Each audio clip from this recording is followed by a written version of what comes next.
संध्याकाळची वेळ होती. तेनालीराम आपल्या घरातील दिवाणखान्यात बसला होता. त्यावेळी काही माणसे गुपचूप त्याच्या घरात घुसली आणि एका खोलीत लपून बसली. तेनालीराम चाणाक्ष होता. त्याने त्या माणसांना आपल्या बागेत शिरल्यापासूनच पाहिले होते. त्यांच्या हालचालींवरून ते चोर असल्याचे त्याने ओळखले होते. तेनालीरामने आपल्या पत्नीला व मुलाला बोलवले आणि थोड्या मोठ्यानेच तो म्हणाला, सध्या राजधानीत चोरांचा फार सुळसुळाट झालेला आहे. आपल्या घरावर सुद्धा त्यांची धाड पडायची एखाद्या वेळी, तेव्हा काळजी घेतलेली बरी. आपण आता घरातील सर्व दागदागिने आणि मौल्यवान वस्तू एकत्र करू, त्या एका भक्कम पेटीत भरू आणि ती पेटी बागेतील विहिरीत सोडून देऊ. नंतर ती केव्हाही वर काढता येईल. शेजारच्या खोलीत लपलेले चोर हे बोलणे ऐकत असणार हे तेनालीरामला माहीत होते. नंतर तिघांनी घरातील सर्व खोल्यात जाऊन मौल्यवान वस्तू, दागिने, भारी कपडे एकत्र केले आणि दिवाणखान्यात सुरक्षित जागी ते ठेवून दिले. त्यानंतर त्यांनी एक मोठी व भक्कम अशी लोखंडी पेटी आणली. त्याच्यात दगडविटांचे तुकडे, माती भरली आणि ती व्यवस्थित बंद करून तिला कुलूप लावली. तिघांनी मिळून ती पेटी अंगणात नेली.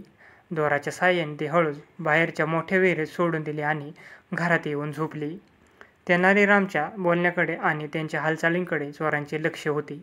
तेनालीरामने दागिन्यांची पेटी विहिरीत सोडली असेच चोरांना वाटले. त्यांचा म्होरक्या म्हणाला देखील, चला हे बरं झालं. आता घर फोडायचा त्रास घ्यायला नको.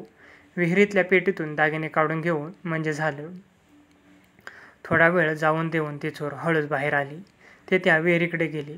दोघेजण विहिरीत उतरले. पेटी पार पाण्यात बुडाली होती. एवढेच नव्हे तर पेटीवर 3-4 हात पाणी होते. पाणी उपसून पेटी मोकळी करायची व ती फोडून आतील सामान पळवायचे असे त्यांनी ठरवले आणि पाणी उपसायला सुरुवात केली.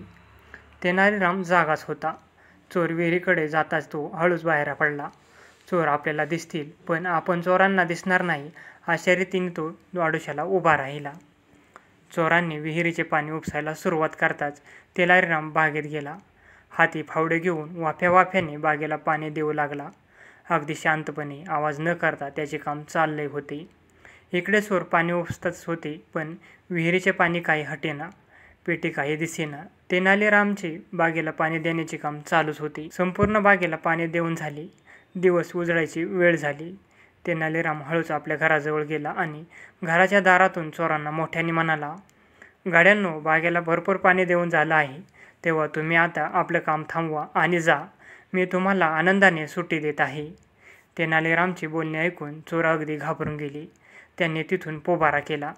लाभ नाही तर नाही, पण निदान सापडलो गेलो नाही हे काय थोडं झालं, असे म्हणून त्यांनी आपले समाधान करून घेतले.